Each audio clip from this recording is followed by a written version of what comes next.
So I thought I'd just give you a brief rundown on what happened this past growing season in regards to winter wheat production. For the most part, with the snowfall we had last fall, we had generally good winter survival.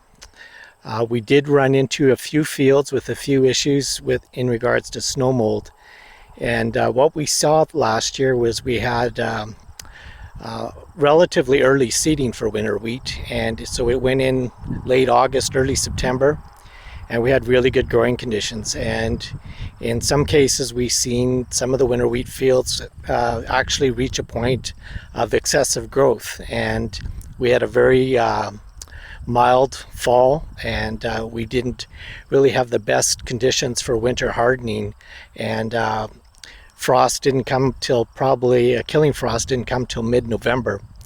And what we saw at that point was the winter wheat crop had probably 8 to 10 inches of growth in some cases, and with that we saw the development of snow mold in the late fall and early spring.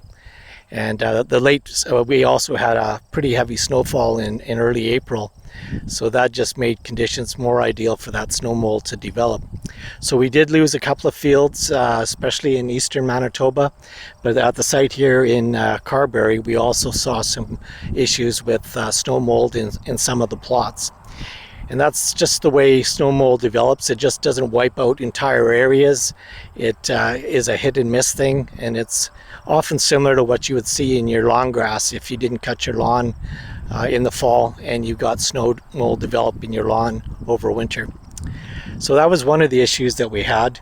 But generally things look quite well for winter wheat. We got good rainfall during the growing season. The crop here, and you can see in the plots here even how they've recovered here. Things are looking actually quite, they've improved quite dramatically from the first time this spring. So with this trial, what we've decided to, or a little bit of background information on this trial. Some of these winter wheat varieties have some tremendous yield potential. Under irrigation in southern Alberta, they've been yielding in the 125 to 130 bushel per acre range.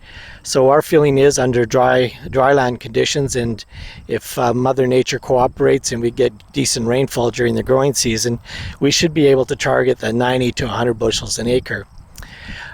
Previously we did some work with demonstrating the need for balanced fertility, so making sure our phosphate and potassium and sulfur were in balance with the amount of nitrogen we were putting on.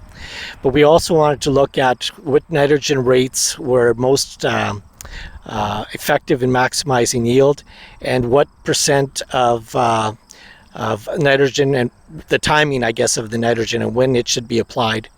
So in this trial we looked at several different applications over several different varieties.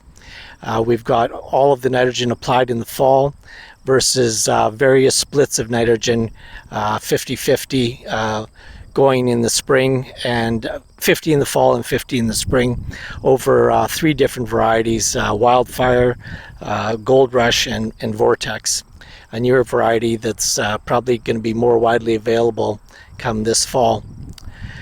What we're seeing though from this growing season is that the 100% application in the fall is looking to be probably one of the treatments that had probably the most losses of nitrogen. And so what we saw is that the spring applications, where we got more of the nitrogen put on in the spring, we haven't seen the yield data yet, but certainly by just visually looking at the plots, you can tell that the spring applications are going to be more productive. So this is leading us to some questions in regards to the timing of the nitrogen application. 100% of the nitrogen put on in the fall, in a year like this when we got lots of rainfall in early May, we did see nitrogen losses, whether they be leaching losses or denitrification losses. So that's not a treatment that I think that we're going to be really promoting as the best management practice longer term. I think what we're going to be looking at is some type of a split application, and that's one of the things that we're kind of concerned about, is the broadcast application of nitrogen in the spring and how we can minimize those nitrogen losses. So one of the trials that we've got proposed for this fall, going into next summer, is a nitrous oxide emission trial, and we're going to look at various inhibitors applied to nitrogen spring broadcast, and we're going to be measuring the nitrous oxide emission losses and see which type of treatment inhibitor is going to reduce the losses the most, and determine what be the overall best management practice for applying that nitrogen on in the spring. So yeah, we're looking forward to that work, and hopefully we'll get some good data for next year. Thanks.